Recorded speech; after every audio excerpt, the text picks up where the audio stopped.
ఇక దిల్సుఖ్ నగర్ పేలుళ్ల కేసులో తెలంగాణ హైకోర్టు సంచలన తీర్పు వెలువరించింది. నిందితులకు ఉరిశిక్ష విధించింది. 5 నిందితులకు ఉరిశిక్ష ఖరారు చేస్తూ హైకోర్టు తీర్పు వెలువరించింది. 2016లోనే ఎన్ఐఏ కోర్టు నిందితులకు ఉరిశిక్ష ఖరారు చేయగా హైకోర్టులో అప్పీల్ చేశారు. ఇవాళ విచారణ చేపట్టిన న్యాయస్థానం కింది కోర్టు తీర్పును సమర్థించింది.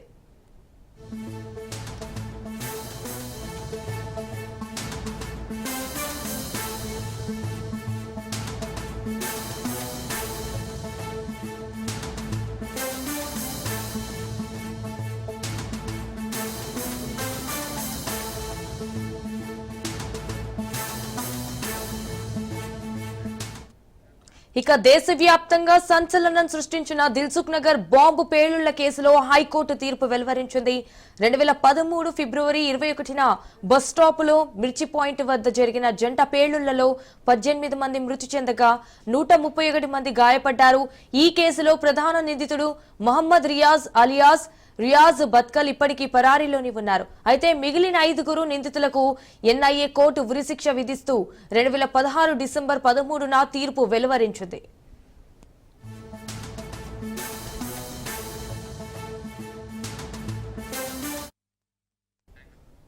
ఇటు ఉరిశిక్ష పడిన నిందితుల్లో Asadullah Akhtar alias Haddi, Ziaur Rehman alias Waghan alias Nabeel Ahmed, Mohammed Tahseen Akhtar alias Hassan alias Monu, Yasin Bhatkal alias Shahrukh, Azad Sheikh alias Samar Armaan Tunde alias Sagar alias Aijaz Sayyed Sheikh ఉన్నారు. అనంతరం ఉరిశిక్ష ధృవీకరణ నిమిత్తం ఎన్ఐఏ కోర్టు తీర్పును హైకోర్టుకు నివేదించింది. ఇటు దీంతో పాటు 5 నిందితులు కింది కోర్టు తీర్పును రద్దు చేయాలని కూడా కోరుతూ అప్పీళ్లు దాఖలు చేశారు.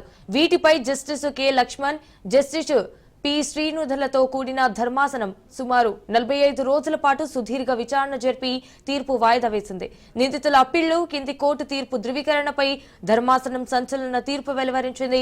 అయితే నిందితులందరికీ ఉరిశిక్ష సరి అంటూ న్యాయస్థానం శిక్షను ఖరారు చేసింది.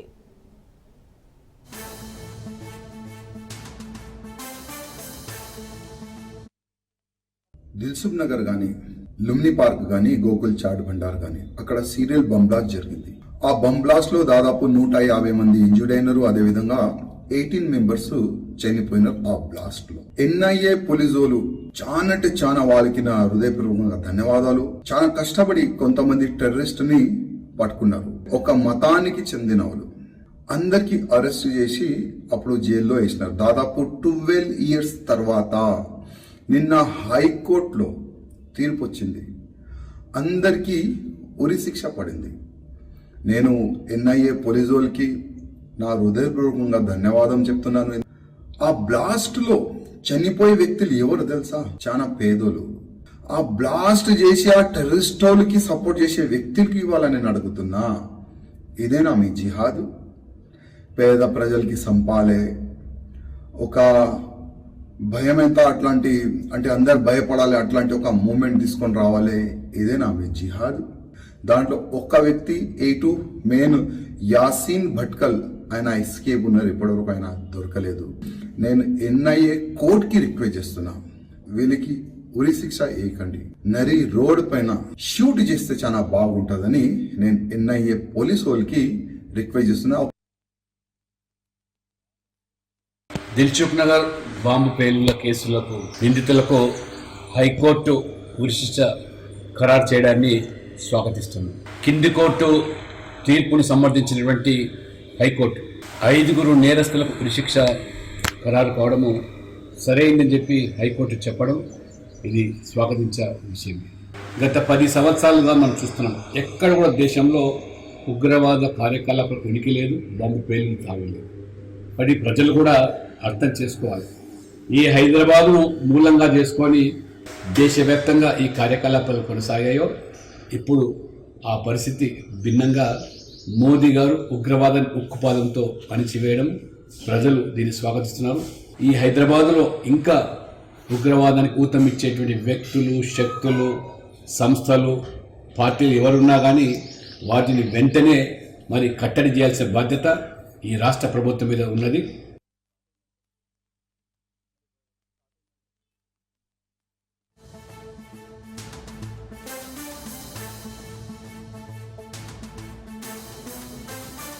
ఇక బాంబు పేలుళ్ల కేసులో నిందితులకు ఉరేసరి అనే హైకోర్టు తీర్పు ఇచ్చిన నేపథ్యంలో గతంలో దిల్సుఖ్ నగర్ లో జరిగిన ఘటన వద్ద నుంచి మా ప్రతినిధి రత్నకుమార్ లైవ్ ద్వారా అందిస్తారు. రత్నకుమార్.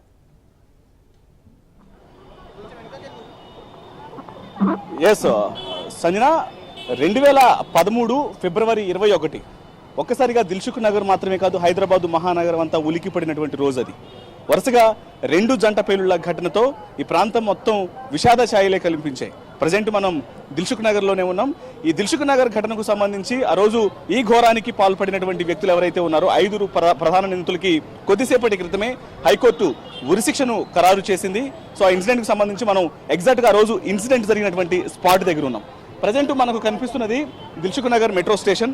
మనం ఇక్కడ చూస్తున్నాం A1 tiffin centres, tiffins and snacks అని చెప్పని ఏదైతే మనకు ఇక్కడ టిఫిన్ సెంటర్ కనిపిస్తుందో, ఈ టిఫిన్ సెంటర్ వద్దనే ఫిబ్రవరి 21వ తారీఖున 2013 అంటే దాదాపు 12 సంవత్సరాల క్రితం ఇన్సిడెంట్ అనేది చోటు చేసుకుంది. సాయంత్రం ఎవరి పనుల్లో వాళ్ళు బిజీగా ఉన్నటువంటి సందర్భంలో ఒక్కసారిగా ఊహించని విధంగా ఇక్కడ ఒక బ్లాస్ట్ అనేది జరిగింది. ఈ బ్లాస్ట్లో ఇక్కడ ప్రయాణం చేస్తున్నటువంటి వ్యక్తులు కావచ్చు, లేకపోతే ఈ హోటల్ దగ్గర టిఫిన్ చేయడానికి వచ్చినటువంటి వ్యక్తులు కావచ్చు, ఒక్కసారిగా ఇక్కడ ఉన్నటువంటి వ్యక్తులందరూ ఎగిరిపడినటువంటి పరిస్థితి. అక్కడికక్కడే ప్రాణాలు కోల్పోయారు. మరికొంతమంది తీవ్ర గాయాలతో హాస్పిటల్స్ పాలయ్యారు. ఇక ఫస్ట్ బ్లాస్ట్ అనేది ఇక్కడ జరిగితే, ఇక సెకండ్ బ్లాస్ట్ అనేది మనకు మెయిన్ రోడ్డు మీద ఆపోజిట్ లో బస్ స్టాండ్, దాదాపు ఈ స్పాట్ నుంచి మరొక స్పాట్కి 100 మీటర్ల దూరం ఉంటుంది బస్ స్టాప్ కు. అక్కడ మరొక ఇన్సిడెంట్ అనేది బ్లాస్ట్ అనేది చోటు చేసుకుంది. నిమిషాల వ్యవధిలోనే వరుసగా 2 బ్లాస్ట్లు అనేవి జరిగాయి. ఈ 2 బ్లాస్ట్లలో దాదాపు 18 మంది ప్రాణాలు కోల్పోగా 150 మందికి తీవ్ర గాయాలయ్యాయి.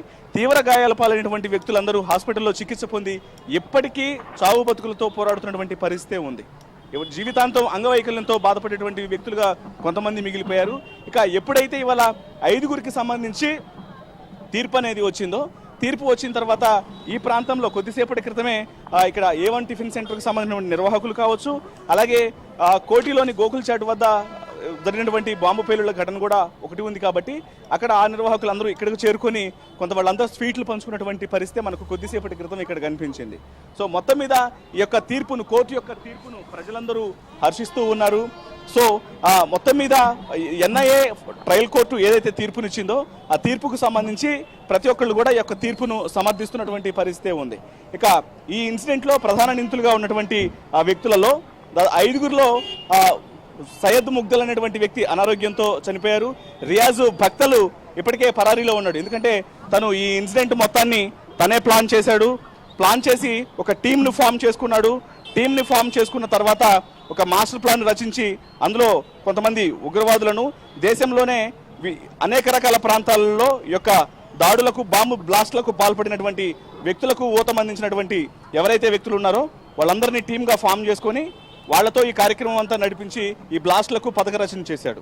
పక్కగా సాయంత్రం 6 గంటల ప్రాంతంలో ఒక సైకిల్ వద్ద టిఫిన్ బాక్స్ను పెట్టి ఆ టిఫిన్ బాక్స్లో బాంబును అరేంజ్ చేశారు. బాంబును అరేంజ్ చేసి బ్లాస్ట్కు సంబంధించినటువంటి ప్లాన్ అంతా కూడా రచించారు, ఏమాత్రం మిస్ కాకుండా. ఇందులో నిందితులు A1గా అజ్దుల్లా అఖ్తర్, యాసిన్ బక్తల్, తాసీన్ అఖ్తర్, జియావుర్ రెహమాన్, ఎజాక్ షయీక్ 5గురు ఉన్నారు. ఇందులో ఒకళ్ళు మాత్రమే, ప్రజెంట్ యాసిన్ బక్తల్ మాత్రమే చర్లపల్లి జైల్లో ఉన్నారు. మిగతా అందరూ కూడా వివిధ కేసులలో వాళ్ళందరూ ఆ వివిధ జైళ్లలో, దేశవ్యాప్తంగా ఉన్నటువంటి జైళ్లలో కేసులలో ఉన్నారు. ఇక కోర్టు ఈ ఇన్సిడెంట్ జరిగిన తర్వాత 2013లో ఇన్సిడెంట్ చోటు చేసుకున్న తర్వాత NIA దీని మీద దర్యాప్తు చేసింది. దాదాపు 40,000 పేజీల ఛార్జ్ షీట్ను ఏర్పాటు చేశారు. ఏర్పాటు చేసిన అనంతరం దీని మీద పూర్తి ఇన్వెస్టిగేషన్ తర్వాత NIA కోర్టులో వాదనలు జరిగిన తర్వాత 2016లో వీళ్ళందరికీ, నిందితులందరికీ ఉరిశిక్షను విధిస్తూ కోర్టు తీర్పు చెప్పింది. ఇక ఈ తీర్పును సవాల్ చేస్తూ నిందితులు హైకోర్టు మెట్లెక్కారు. హైకోర్టు మెట్లెక్కి ఈ కేసుతో తమకు ఎటువంటి సంబంధం లేనటువంటి విషయాన్ని నిరూపించుకున్నటువంటి ప్రయత్నం చేశారు. అయినప్పటికీ కోర్టులో వాదనలు జరిగాయి. దాదాపు 45 రోజుల పాటు వాదనలు జరిగిన తర్వాత కొద్దిసేపటి క్రితమే తీర్పు అనేది వచ్చింది. NIA ట్రయల్ కోర్టు ఏదైతే తీర్పు ఇచ్చిందో ఉరిశిక్షను విధిస్తూ 5గురికి, అదే తీర్పును సమర్థిస్తూ నిందితుల తరపున న్యాయవాదులు పిటిషన్ను కొట్టివేసింది హైకోర్టు. సో దీంతో ఇప్పుడు తదుపరి ఒకవైపున నిందితులు మరొకసారి అత్యున్నత న్యాయస్థానం సుప్రీంకోర్టును ఆశ్రయించాలని చూస్తున్నప్పటికీ కూడా ఇదే రిపీట్ అవుతున్నటువంటి ఆశాభావాన్ని వ్యక్తం చేస్తూ ఇప్పుడు హైకోర్టు ఇచ్చినటువంటి తీర్పుకు సంతోషం వ్యక్తం చేస్తూ ఇక్కడంతా కొంత సందడి వాతావరణం నెలకొంది. ఎందుకంటే దాదాపు 12 ఏళ్ల నుంచి ఈ యొక్క విషాద ఘటనను మర్చిపోలేక ఎంతోమంది నిందితులకు కఠిన శిక్ష పడాలంటూ కోరుకుంటూ ఉన్నారు. కాబట్టి ఇప్పుడు ఈ తీర్పుతో వారికి ఎలాగైనా ఈ శిక్ష ఖరారవుతున్నటువంటి నమ్మకాన్ని వ్యక్తం చేస్తున్నారు సంజన. ఎస్ రత్నకుమార్, ఇటు 5 నిందితులకు ఉరిశిక్ష ఖరారు చేస్తూ హైకోర్టు తీర్పు వెలువరించింది. సో ఇటు నిందితుల తదుపరి స్టెప్ ఎలా ఉండబోతుంది అంటారు? వాస్తవానికి ఎప్పుడైతే తీర్పు అనేది హైకోర్టు నుంచి వచ్చిన తర్వాత నిందితుల తరపున న్యాయవాదులు కూడా మాట్లాడటం జరిగింది. వారు మాట్లాడుతూ ఇప్పటికే ట్రయల్ కోర్టులోనూ అలాగే హైకోర్టులోనూ చుక్కెదురైంది కాబట్టి దీంట్లో మళ్ళీ మరొకసారి సుప్రీంకోర్టులో కూడా తమ వాదనలు వినిపించేందుకు గాను పిటిషన్ దాఖలు చేస్తాము, పిటిషన్ను విచారణకు తీసుకోవాల్సిందిగా కోరుతాము అనేటువంటి అభిప్రాయాన్ని నిందితుల తరపున న్యాయవాదులు తెలియజేశారు. సో దీన్ని బట్టి వారు సుప్రీంకోర్టుకు వెళ్ళబోతున్నారనేటువంటి విషయం అయితే మాత్రం ఇప్పటికే నిర్ధారణ అయింది. కాకపోతే మనకు అందినటువంటి సమాచారాన్ని బట్టి ఇప్పటికే హైకోర్టు ట్రయల్ కోర్టు ఇచ్చినటువంటి ఎన్ఐఏ ట్రయల్ కోర్టు ఇచ్చినటువంటి తీర్పును హైకోర్టు సమర్థించింది. కాబట్టి ఒకవేళ హైకోర్టు కూడా కనీసం విచారణకు తీసుకోకుండా ఆ పిటిషన్ను తోసిపుచ్చినటువంటి నేపథ్యంలోనే ఇదే విషయము ఒకవైపున సుప్రీంకోర్టులో కూడా వాళ్ళు ఒకవేళ పిటిషన్ దాఖలు చేసినా సరే అక్కడ కూడా ఈ పిటిషన్ అనేది వెనక్కి వచ్చి ఆ పిటిషన్ను కొట్టివేస్తారనేటువంటి నమ్మకమే ఎవరైతే ఎన్ఐఏ తరపున వాదనలు వినిపించినటువంటి అడ్వకేట్స్ ఉన్నారో సో ఆ ప్రాసిక్యూటర్స్ వాళ్ళందరూ కూడా వారు చెప్తున్న దాన్ని బట్టి తెలుస్తోంది. ఏదేమైనప్పటికీ 12 సంవత్సరాల క్రితం జరిగిన ఘటన ఒక్కసారిగా హైదరాబాదు మహానగరాన్ని ఉలిక్కి పడేలా చేసింది. శాంతి భద్రతలకు కొంత ఎటువంటి ఇబ్బందికరమైనటువంటి పరిస్థితి లేకుండా కేవలం 2 తెలుగు రాష్ట్రాల మాత్రం నుంచే కాకుండా దేశవ్యాప్తంగా అనేక ప్రాంతాల నుంచి ఎంతోమంది ప్రజలు వచ్చి ఇక్కడికి బతుకుతూ ఉంటారు. సో అటువంటి నేపథ్యంలో దిల్సుఖ్ నగర్ లాంటి స్టడీ సర్కిల్స్ అలాగే అనేక వ్యాపక కార్యకలాపాలకు సముదాయంగా ఉన్నటువంటి నేషనల్ హైవే 65ను క్రాస్ చేసినటువంటి ఏదైతే ప్రాంతం ఉందో దిల్సుఖ్ నగర్, ఈ ప్రాంతంలో సాయంత్రం ప్రాంతంలో అంటే ఉద్యోగ విధులన్నీ ముగించుకొని వ్యాపార కార్యకలాపాలను పూర్తి చేసుకుంటూ ఇళ్లకు వెళ్తున్నటువంటి సందర్భంలో చోటు చేసుకున్నటువంటి ఒక ఘటన ఇప్పటికీ హైదరాబాదు నగరవాసుల కళ్ళల్లో మెరుస్తూనే ఉంటుందని చెప్పాలి. Right Ratnakumar, thank you for the live updates.